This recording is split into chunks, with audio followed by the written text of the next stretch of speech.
La mission affichée par le Real Madrid est claire, les gars. Sauver le soldat Vinicius. On va y aller par ordre chronologique et je vous explique tout de suite. Déjà, ce que vous pouvez voir là, les gars, c'est Vinicius Junior avant d'entrer sur le terrain. Donc, il savait très bien qu'avec l'échauffement, avec tout ce qui s'est dit dans la presse, dans les médias, etc., qu'il allait prendre une sauce sur le terrain. Et regardez son état, les gars. On voit que c'est quelqu'un d'émotif. Mbappé vient le rassurer. Et puis, on voit qu'il est vraiment pas bien. Il a vraiment la tête entre les mains.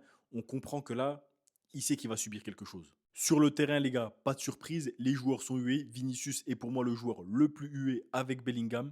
Mais je mettrai quand même Vinicius devant parce qu'à chaque toucher de balle, vraiment, vraiment, ça lui aide beaucoup. Vinicius n'est pas bien du tout pendant le match. On le voit sur son visage, on le voit dans son jeu, on le voit dans ses expressions pendant que ses coéquipiers se régalent.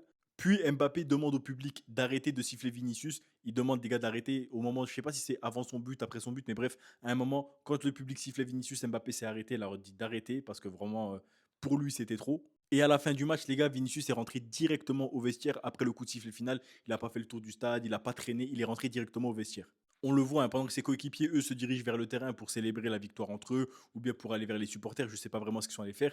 Vinicius, lui, directement, hop, vestiaire. Je pense qu'il était vraiment pas bien à ce moment-là. Derrière, en conférence de presse, Arbeloa prend la défense de Vinicius Junior. Encore une fois, je demande à beaucoup de joueurs du Real Madrid de donner beaucoup plus le ballon à Vinicius. Et après, l'encens, c'est le meilleur joueur de la planète, etc. Vinicius porte l'équipe vers le haut, blablabla. Tout ça, les gars, c'est pour rassurer Vinicius parce qu'il doit vraiment être dans une phase compliquée. Suite à quoi, certains médias aussi essayent vraiment de sauver l'image de Vinicius en montrant des images de fans qui le soutiennent, des fans qui ont arrêté Vinicius en disant on est avec toi jusqu'à la fin, tu es le meilleur, on n'oubliera jamais ce que tu as fait pour le club, tu reviendras plus fort. D'ailleurs, Vinicius s'est arrêté quelques secondes avec eux pour discuter.